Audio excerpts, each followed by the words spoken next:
तो मैं हूँ आपकी होस्ट सैयदा दुआ ज़ैनब और आप देख रहे हैं दी कमर चीमा शो। आज हम बात करेंगे एक बहुत ही इम्पॉर्टेंट टॉपिक पर। मालदीव्स ने भी अब इसराइली पासपोर्ट होल्डर्स का वहाँ आना पूरी तरह से मना कर दिया है। ये कदम ऑब्वियसली गज़ा में फ़लस्तीन के लिए अपनी हमदर्दी का इजहार ज़ाहिर करता है, जबकि अभी इसराइल हमास के बीच जो जंग है वो भी अभी जारी है। इस कानून को प्रेसिडेंट मोहम्मद मुइज़्ज़ू ने पार्लियामेंट की मंजूरी के बाद तशरीह दी है। और अब जो अमेंडेड इमिग्रेशन एक्ट के तहत अगर आप सिर्फ इसराइली पासपोर्ट के ज़रिए ट्रैवल करते हैं तो आपको एंट्री नहीं मिलेगी, मगर आप अगर डुअल नेशनल हैं तो आप नॉन इसराइली डॉक्यूमेंट से सफ़र कर सकते हैं।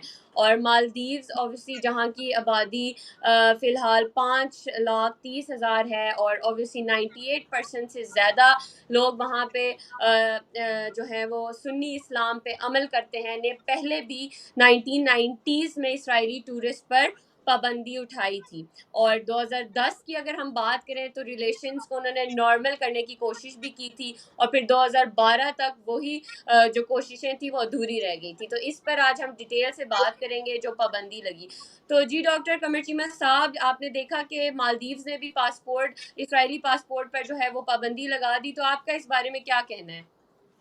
देखिए, मैं इसको इस अंदाज से देखता हूँ कि पहली बात तो ये है कि मालदीव्स अपनी टूरिज्म को वेपनाइज कर रहे हैं। पहले तो ये जेन में रखें। सो ये जो वेपनाइजेशन ऑफ टूरिज्म या वेपनाइजेशन ऑफ इकोनॉमी है, this is not something which is very much appreciated. Weaponisation, ठीक है। अगर आपके पास एक चीज़ है जिसमें लोग टूरिस्ट आते हैं, मिसाल के तौर पे 2,14,000 214,000 foreign travelers arrived in Maldives for tourism purposes. Out of 214,000, only 59 were Israeli tourists. Now the question remains, why Maldives had to do this? That is one point.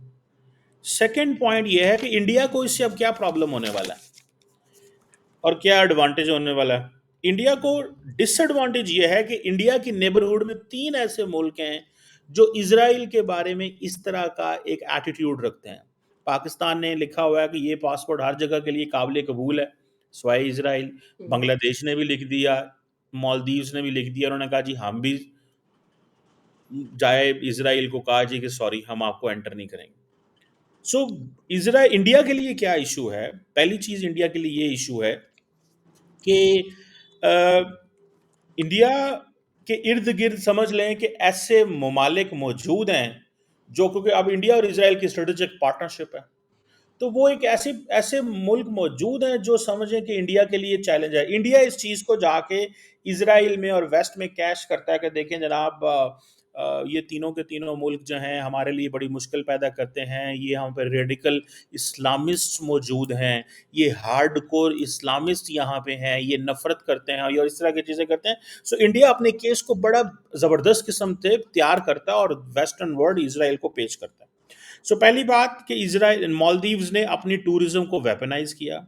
दूसरी बात इसमें यह है कि इंडिया जो है वो अपना केस पेश करता है कि जनाब मेरे बॉर्डर में 3 ऐसे मुल्क हैं, सो मैं बड़े टफ इन्वायरमेंट में रह रहा हूँ। ठीक है जी। तो ये जो टफ इन्वायरमेंट है, इससे मेरे मुल्क के अंदर, क्योंकि इंडिया के अंदर भी 25 1 करोड़ के करीब मुसलमान मौजूद हैं, और माजी में ऐसे हुआ है कि हमने देखा है कि हमास की जो लीडरशिप है उसने इंडिया के अंदर बहुत सारे जलसों में शिरकत की और डिस्कशंस हुई हैं। तो इंडिया ये समझता है कि हमारे इर्द गिर्द, जब आपके इर्द गिर्द ऐसा माहौल मौजूद है, तो आपके मुल्क के अंदर भी बहुत सारी चीज़ें हो सकती हैं। So one, India will pitch this to the western world, to Israel, के भाई साहब हमें ये प्रॉब्लम है। सेकंड, इसमें जो बड़ा प्रॉब्लम मुझे नज़र आता है वो ये है कि इंडिया अपनी जो इंडियन पॉपुलेशन है विद इन इंडिया, उससे वो परेशान होते हैं कि ये इनके अंदर क्या टेंडेंसी जो है वो इस्टेब्लिश होगी। मिसाल के तौर पे, जब पाकिस्तान ये देखता है कि अफगानिस्तान के अंदर तालिबान हैं, या पाकिस्तान ये देखता है कि अफगानिस्तान के अंदर जो तालिबान हैं वो ख़वातीन की एजुकेशन को सपोर्ट नहीं करते, वो दहशतगर्द जमातों को पनाह देते हैं, तो हम डरते हैं कि ये सारी चीज़ें जो हैं ये पाकिस्तान में कॉपी हो सकती हैं। तो इंडिया विल ऑल्सो फील कि भाई ये जो पाकिस्तान, बांग्लादेश, मालदीव्स हमारे इर्द गिर्द ये जो एक एनवायरनमेंट है, इसको इंडिया के अंदर जो लोग हैं वो भी कॉपी करेंगे, वो भी इसके बारे में सोचेंगे, वो भी प्लान करेंगे कि ये हो क्या रहा है और इससे हमें हम किस डायरेक्शन में जा सकते हैं। So that is the other thing. Then आप ये देखें कि इंडिया को एक और भी इसमें एडवांटेज भी मौजूद है, जहाँ पे डिसएडवांटेज है। इंडिया को सिर्फ एक टेक्निकल डिसएडवांटेज है कि इंडिया की जो मुस्लिम पॉपुलेशन है वो थोड़ी सी वो इस टेंडेंसी में ना चली जाए, वो इस सोच में ना चली जाए, उसके अंदर ये पैदा ना हो जाए कि नहीं हमें इसराइल के बारे में व्यू रखना है। माजी में इसराइल की एम्बेसी के बाहर कोई इस तरह का मैंने सुना था, इंडियन मीडिया पे खबर आई थी कि कोई बॉम्ब रखा गया था या कुछ इस तरह की चीज़ रखी गई थी।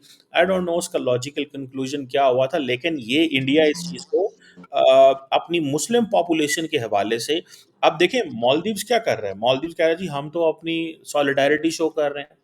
अब 60 टूरिस्ट कुर्बान कर दिए उन्होंने। 60 टूरिस्ट है ना, अगर 57 59 टूरिस्ट नहीं गए, अगले साल को 100 आ जाते, 200 आ जाते, 300 आ जाते, तो वो समझते हैं।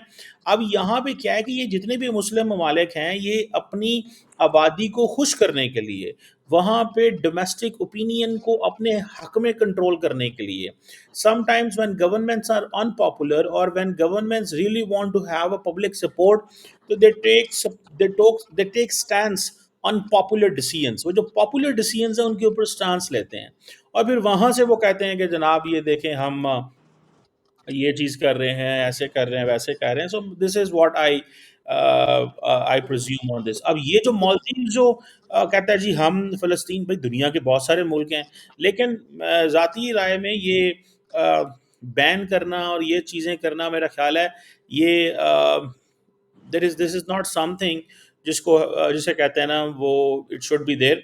मुझे याद है कि जिसे वो कहते हैं ना कि जैसे आप अपने इंट्रो में कह रही थी कि 1990s में इन्होंने बैन किया था, फिर 2010 में रिस्टोर कर दिए ताल्लुकात इसराइल के साथ, अभी फिर ये उनके टूरिस्ट को कहा है कि आप नहीं आ सकते। अब ये टूरिस्ट कहाँ जाएंगे? आपको याद है कि ये टूरिस्ट सारे के सारे इंडिया जाएंगे, तो हम्म। इंडियन इकोनॉमी तो इससे बड़ा फायदा उठाने वाली है। वो कैसे फायदा उठाएगी? आपको याद होगा कि वो कौन सा आइलैंड था जहाँ पे नरेंद्र मोदी गए थे 2 साल 1.5 साल पहले, Lakshadweep. Hmm. Lakshadweep, there is an island in India जहाँ पे नरेंद्र मोदी गए, और वो बड़ा खूबसूरत आइलैंड है, वो वाकई देखने से ताल्लुक़ रखता है। तो जब नरेंद्र मोदी की मीडिया टीम ने उसके ऊपर वो सारी की जो होती है उसकी जो तस्वीरें वगैरह जारी की, तो उस पे एक बहुत बड़ा मालदीव्स के अंदर शोर मच गया। मालदीव्स ने कहा जी कि ये क्यों ऐसे किया जा रहा है, कि मोदी साहब जो हैं वो हमारी टूरिज्म इंडस्ट्री को खराब करना चाहते हैं। और वहाँ पे उन्होंने फिर एक ऐसी कैंपेन शुरू हो गई मालदीव्स के अंदर जो नरेंद्र मोदी साहब के खिलाफ थी, that was below the belt. और वो सीनियर लोग उसमें इन्वॉल्व थे, तो गवर्नमेंट ने, हालांकि इंडिया के साथ अच्छे ताल्लुकात नहीं थे, लेकिन फिर भी उनको रिमूव किया because that was below the belt discussion. So India का जो टूरिज्म इंडस्ट्री है वो इससे उसको फ़ायदा होगा और किसी को नहीं फ़ायदा होना। इंडिया की टूरिज़्म इंडस्ट्री को फ़ायदा होगा। और ओवरऑल मेरा ख़्याल है कि the Muslim countries particularly in Bangladesh और Maldives, they want to build an opinion. इसके देखिए मिडल ईस्ट के अंदर भी इसके तासुरात, इसके असरात जा सकते हैं। मिडल ईस्ट के अंदर इसके असरात कैसे जा सकते हैं? वहाँ पे ये तासुर पैदा होगा कि भाई साहब सिंपल सी बात है, बात ये है कि हमें हर चीज़ पे इस चीज़ को मेंटेन करना है कि अगर बांग्लादेश और मालदीव जैसे मुल्क फैसला करते हैं इसराइल के ऊपर, तो मुस्लिम वर्ल्ड में अरब वर्ल्ड क्यों फैसले नहीं करती? हम्म। तो ये चीज़ जो है वो एक वो जिसे कहते हैं ना, अब इस चीज़ को क्या होगा, अब इसकी सारी की सारी दुनिया के अंदर इसकी पब्लिक ओपिनियन है ना, जब इस तरह के ये जो होते हैं फैसले होते हैं, अब अखबारों में इसको डिस्कस किया जाएगा। गार्डियन डिस्कस करेगा, न्यूयॉर्क टाइम्स डिस्कस करेगा, मालदीव्स डिस्कस करेगा, मालदीव्स की अखबार टाइम्स ऑफ इसराइल डिस्कस करेगा कि अब और फिर मुझे याद है कि लास्ट टाइम जब इसराइल ने, मालदीव्स ने कुछ किया था थोड़े दिन के लिए, तो बैन किया लेकिन फिर हटा लिया। बैन हम्म। से कुछ महीने पहले भी किया था। तो जो इजरायली एम्बेसडर भारत के अंदर है उन्होंने इमीडिएटली ये कह दिया कि हम लक्षद्वीप जाएँगे। हम अपने टूरिस्ट को कहते हैं कि वो इंडिया आएँ, यहाँ पे बड़ी ज़बरदस्त टूरिज़्म स्पॉट हैं और ऐसे ही एरियाज़ हैं। सो ये जो इंडियन ओशन का जो इलाका है, जहाँ पे मालदीव्स है, श्रीलंका है या ये है, सो मुझे खदशा ये होता है कि sometimes when governments take such kind of decisions, तो दैट कैन क्रिएट और that can make people radical at times. लोग इससे थोड़े रेडिकल हो जाते हैं। और दिस इज़ नॉट समथिंग ये जिसको ज़ाहिर बात है ना एनकरेज नहीं करना चाहिए। मेरा ख़्याल है कि द मोर बेटर जो सॉल्यूशन होता है इस तरह की सिचुएशंस में जिसमें फॉर एग्जांपल जो मुल्क कर सकते हैं वो यही है कि डिप्लोमेटिकली यूएन के प्लेटफॉर्म से कोई कलेक्टिव एफर्ट लें, लेकिन मुसलमान ज़ाहिर बात है कलेक्टिव एफर्ट भी नहीं ले सकते, बिकॉज अगर कलेक्टिव एफर्ट लेंगे तो कोई मुल्क फैसला वो गैंग अप नहीं करते, वो उस तरह अपना पर्सपेक्टिव जो है वो शेयर नहीं कर सकते। अगर आप अपना पर्सपेक्टिव शेयर करेंगे तो लोग जो हैं वो शायद इकट्ठे ना हों और फिर वो वेस्ट के अंदर ये फीलिंग तैयार होती है या वेस्ट के अंदर ये फीलिंग भी आती है कि ये सारे मुसलमान अब इकट्ठे हो रहे हैं, इसको कैसे करना है। तो हुँ, इस तरह की चीज़ें भी होती हैं। सो इंडिविजुअली कर रहे हैं, लेकिन मुझे ऐसा लगता है फ़ायदा तो इसका भारत को ही होगा। लेकिन चैलेंज भी होगा। फ़ायदा ये होगा कि टूरिज़्म वहाँ से आएगी और चैलेंज ये पैदा होगा कि जो मुस्लिम पॉपुलेशन है विद इन, वो भी इससे मुतासर हो सकती है, वो कोई मूवमेंट शुरू कर सकती है। और एक और चैलेंज ये होगा कि भारत इसको पिच करेगा दुनिया के बाकी मुल्कों में जाके, पर्टिकुलरली इसराइल और वेस्ट के अंदर, कि हम जिस एनवायरनमेंट में रह रहे हैं वो हॉस्टाइल है, हमारे इर्द गिर्द रेडिकल इस्लामिक नेशंस हैं, हुँ। रेडिकल इस्लामिक नेशंस हैं। और ये रेडिकल इस्लामिक नेशंस जो हैं they are they are the ones जो प्रॉब्लम्स क्रिएट कर सकती हैं ओवरऑल हमारे लिए। चीमा साहब, जैसा आपने अभी ज़िक्र किया कि मालदीव्स ने कुछ अर्सा पहले भी ये लगाई थी और फिर उन्होंने हटा दी थी कुछ अर्से के लिए और फिर अब वापस लगाई है। सिमिलरली जैसे हमने कल देखा कि बांग्लादेश ने भी ये किया और बांग्लादेश ने पहले भी पिछले कई सालों में लगाई और फिर उन्होंने हटा दी। और इधर क्वेश्चन मैं आपसे ये करना चाहती हूँ कि जिस तरह मालदीव्स ने भी पहले किया, बांग्लादेश ने भी पहले किया, तो अब क्या गारंटी है कि ये वाक़ई कोई परमानेंट हुआ है या फिर ये मार्च वग़ैरह इनको देख के जो हाइप क्रिएट हुआ है और फिर टेम्परेरी है और दोबारा से ये लोग हटा देंगे? देखिए क्या फ़र्क पड़ता है, मालदीव्स की क्या फ़र्क पड़ेगा इज़राइल को? हुँ, और दूसरा ये है कि बड़े प्लेटफ़ॉर्म जब तक कुछ नहीं करते, बड़े मुल्क जब तक कुछ नहीं करते, छोटे मुल्कों की बात कौन होगा?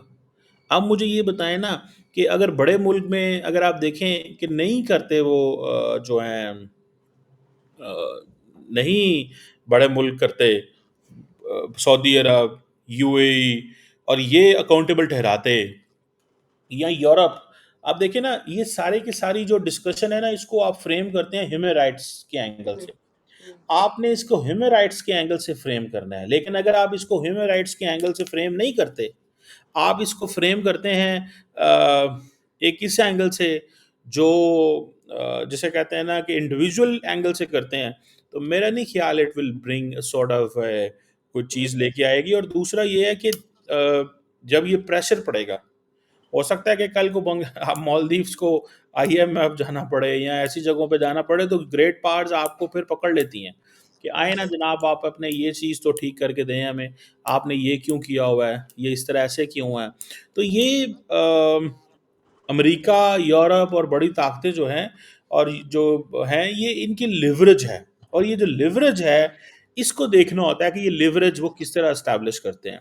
और अभी तक तो देखें उन्होंने इतना कुछ मिडल ईस्ट में हुआ है, 60-65 हज़ार लोग मारे गए हैं वहाँ पे फ़लस्तीन में, कोई भी नहीं बोल रहा।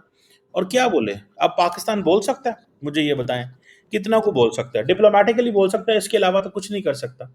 डिप्लोमैटिकली आप बोलेंगे और कहेंगे हाँ जी मैं ये कर रहा हूँ, वो कर रहा हूँ, हमें ये करना चाहिए, यूएन नाकाम हो गया, फलां हो गया, ढमकान हो गया। इसके अलावा क्या कर सकते हैं? आप कह सकते हैं हम इनसे ताल्लुकात वेस्ट से ख़त्म कर लेंगे, वेस्ट नहीं कुछ कर रहा। सो हर मुल्क अपने इंटरेस्ट को वॉच कर रहा होता है और हमारा ये इंटरेस्ट है और हमारा इंटरेस्ट यही है कि we should keep talking diplomatically, we should keep speaking politically, we should keep raising this issue on moral grounds, but we should not end, or we should not terminate our relations on this line के ऊपर relation को ख़त्म नहीं कर देना चाहिए कि जनाब हम जो है वो अब हर कीमत पे अलहदा हो जाएंगे। हमने हमने और वैसे हमने तो देखिए पाकिस्तान को तो ज़्यादा कोई मसला है नहीं है, हमारे तो पासपोर्ट के ऊपर लिखा हुआ। हुँ, ठीक है, सो अब हमसे ज़्यादा और क्या कोई एक्सपेक्ट कर सकता है। हमारे ऊपर प्रेशर ये है कि आप इज़राइल से ताल्लुकात ठीक करें। आपको पता है बहुत सारे लोगों का पाकिस्तान में या दुनिया में हम पे ये प्रेशर डाला जाता है कि इज़राइल से न ताल्लुकात को नॉर्मलाइज़ करें। अब हुँ, कितना नॉर्मलाइज़ करना है, कैसे नॉर्मलाइज़ करना है, क्या नॉर्मलाइज़ करना है, ये तो हुँ, एक है। और फिर दूसरी बात ये है कि जिस तरह आजकल सऊदी अरब जो है, वो भी अपने ताल्लुकात को नॉर्मलाइज़ करना चाहता है।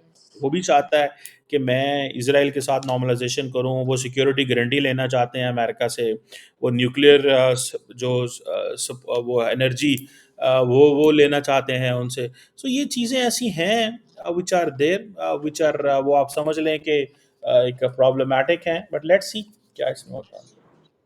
सब अपनी सेल्फ इंटरेस्ट की ऑब्वियसली ये गेम है। तो यस। चीमा साहब हम देखें अगर कि जो हमने देखा कि जो प्रेसिडेंट हैं मालदीव्स के उन्होंने मोहम्मद उन्होंने जो है ऑफिस संभालते ही उन्होंने कहा कि इंडिया को वो इंडिया के असर को कम करने का उन्होंने कहा कि इरादा जाहिर किया। साथ ही साथ अगर हम देखें तो जब जैसे कि अब पाकिस्तान है, बांग्लादेश है और मालदीव्स है, इन सब के अब इमिग्रेशन पॉलिसीज़ में एक्सेप्ट इसराइल का क्लॉज़ जो है वो शामिल हो रहा है। तो भारत की अगर हम बात करें जो उनकी नेबरहुड फर्स्ट और जो एक्ट ईस्ट पॉलिसीज हैं तो उसके बारे में आप क्या कहते हैं उस पे कितना डिप्लोमेटिक प्रेशर पड़ेगा जो उनकी ये वाली पॉलिसीज है स्पेसिफिकली नेबरहुड के लिहाज से। देखिए भारत भी स्मार्ट है। हम्म। भारत भी यूएन में जाता है तो वो अपनी यही बात रखता है कि जनाब हमें हर कीमत पे फ़लस्तीन का मसला हल होना चाहिए, और कहते हम्म। क्या हैं जी, टू स्टेट सॉल्यूशन होना चाहिए। टू हम्म।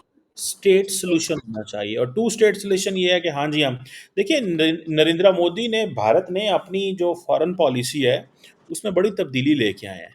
वो किस तरह कि उन्होंने क्या किया कि पहले इज़राइल जाता कोई नहीं था। नरेंद्र मोदी गए हैं इज़राइल, उन्होंने कोई परवाह ही नहीं की।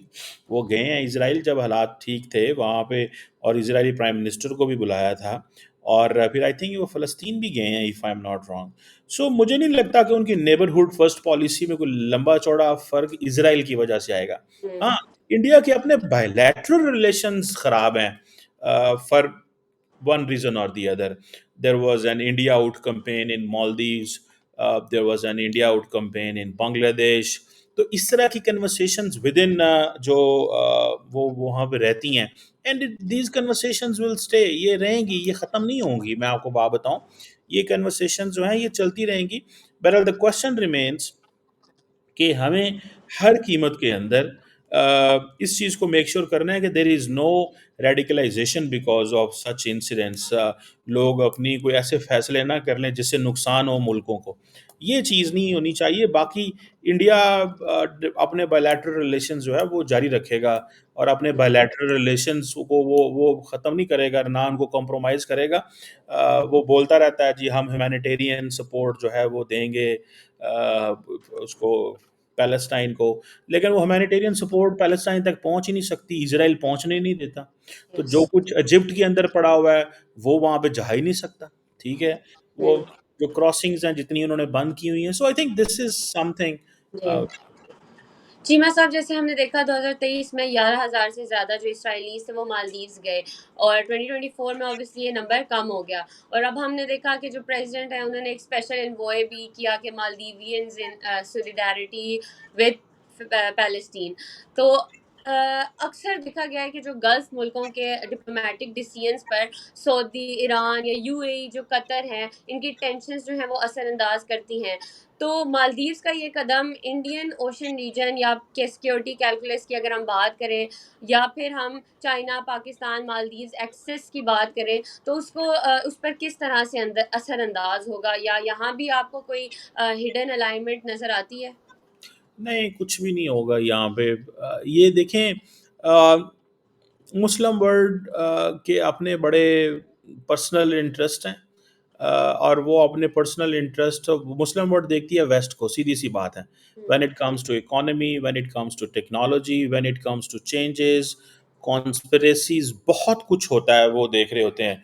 और मुस्लिम वर्ल्ड का प्रॉब्लम ये है कि यहाँ पे डिफरेंट किस्म के सिस्टम है, एक इरानियन मॉडल है, सऊदी मॉडल है, टर्किश मॉडल है, पाकिस्तानी इंडोनेशियन स्टाइल भी हैं, तो ये इनकी आपस में नहीं बनती।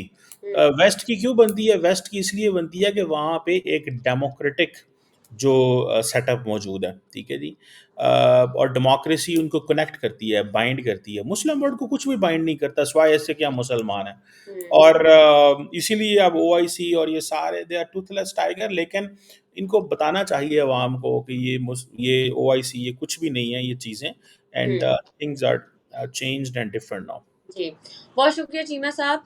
तो दोस्तों आज हमने बात की कि मालदीव्स ने भी अब इज़राइली पासपोर्ट होल्डर्स का वहाँ आना पूरी तरह से मना कर दिया है। ऑब्वियसली गज़ा में जो पैलेस्टीन है उसकी हमदर्दी में पाकिस्तान के बाद बांग्लादेश और अब मालदीव्स का ये कदम उठाना ऑब्वियसली इंडिया के लिए एक अगर हम बात करें तो diplomatic pressure obvious overall pressure है। बट अगर हम टूरिज़्म की बात करें तो उसमें इंडिया की जो इकॉनमी है उसको फ़ायदा हो सकता है। फिर मिलेंगे एक नए टॉपिक के साथ नए एपिसोड में। Take care.